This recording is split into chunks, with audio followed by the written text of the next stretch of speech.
Pepsi had technically the 6th largest navy on Earth in the 1980s. A brand built on sugar, bubbles and catchy ads suddenly owning a fleet of military ships. But how on earth did a soda company end up with a navy at all? In the late 1980s, the world was split in two. The United States and the Soviet Union locked in a game of who can look tougher. It was the Cold War. Not a lot of actual fighting, but everyone flexing, showing off and making life as weird as possible for each other. Now, life behind the Iron Curtain was kinda odd, I would say. If you lived in America, you could walk into a store and pick from 100 brands of cereal, soda and whatever. But in the Soviet Union it looked totally different. You mostly get what the government said you could get. Western things like Pepsi were basically as rare as German dwarfs. I don't know. You heard about them, maybe saw them once, but actually owning one of them was a different story. I'm not talking about dwarfs, I'm talking about Western things, okay? Anyways, the Soviet Union wanted to look modern, cool and honestly a little bit American. But you know, without the capitalism part. So weird deals started happening. Sometimes it was swapping goods, sometimes it was swapping goose, and sometimes it was sending astronauts to space just to make a point. And that's where Pepsi comes in. Pepsi was like, why stop at Ohio or Oregon? Why not sell our soda to everyone? But there was a problem. The Soviet Union basically had a no entry sign hanging in every window. American stuff was considered suspicious and sometimes even illegal. But Pepsi, being Pepsi, saw a massive, untapped market. Millions of people who had never tasted anything like their soda. If they could pull it off, it would be huge. Bro, I'm talking about such a company that was willing to do anything. Like TV ads with Michael Jackson. Wait. You don't know who is Michael Jackson? The singer?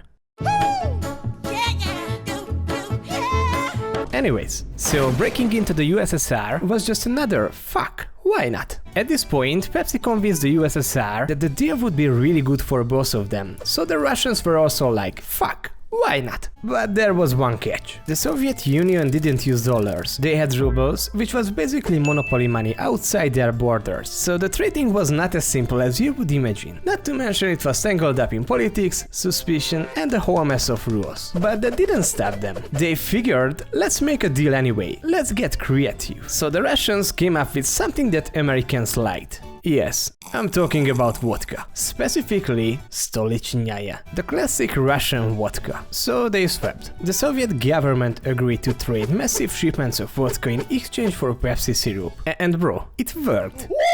Okay, for a while. The Soviets got their first taste of American cola and Americans got plenty of legit Russian vodka to drink or sell. But soon everything has changed. That wasn't enough anymore. Americans got bored of the vodka, but the thirst for the Pepsi in the USSR was growing and the world was changing fast. So they had to come up with another deal. And the next trade they made, let's just say, it makes the vodka deal look boring. As the demand for Pepsi in the Soviet Union was exploding, but the Soviets still didn't have American cash, they started to think, I would say, out of the box. What the Russians did have though was a whole bunch of military hardware that they really didn't need anymore. And that's exactly how they entered the widest business negotiation ever. In 1989, the Soviets made Pepsi an offer no soda company had ever gotten before. They handed over 17 submarines, a cruiser, a frigate, and a damn destroyer. Bro, they literally traded warships for soda. For a brief and probably magical moment in history, Pepsi wasn't just a soft drink company, it actually owned the world's 6th largest navy. They literally had more military ships than most countries on Earth. Fuck, imagine the company that makes Mountain Dew now in charge of torpedoes. It's the kind of business deal that makes you wonder if everyone was just a little bit sleep deprived in those board meetings. But the details are even wider when you dig in. The fleet included submarines that used to patrol against American ships during the Cold War, plus, all told, the value of the deal was around $3 billion. That's a lot of Pepsi. Of course, Pepsi wasn't planning on starting their own navy or sailing the high seas to take on Coca-Cola, but for a moment if you rank the world's naval powers, Pepsi came in 6th.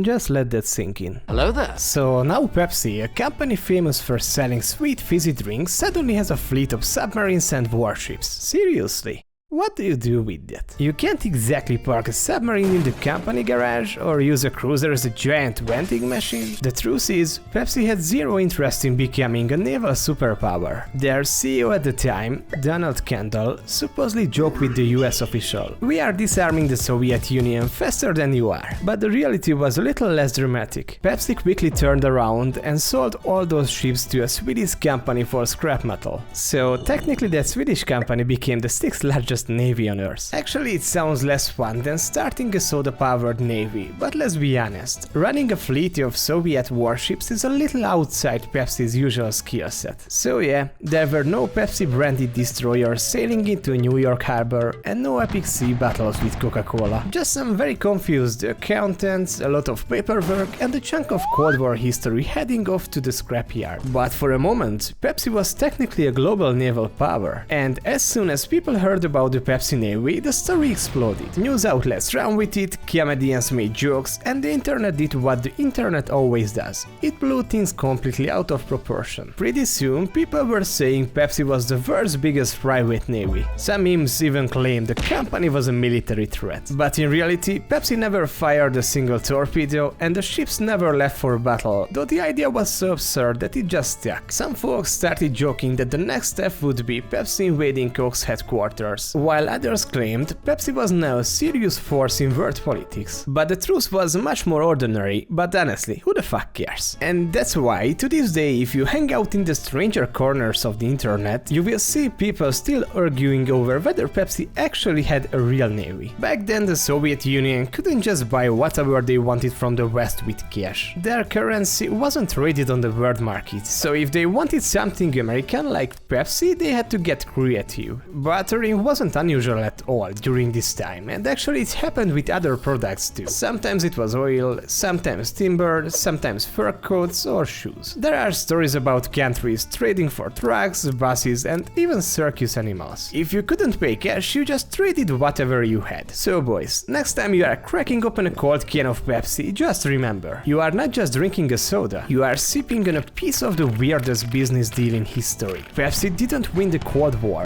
but for a moment, they definitely won the strangest flags award, I guess. And if you want to hear about more wise stories like this, trust me, the next one is just as crazy as this was.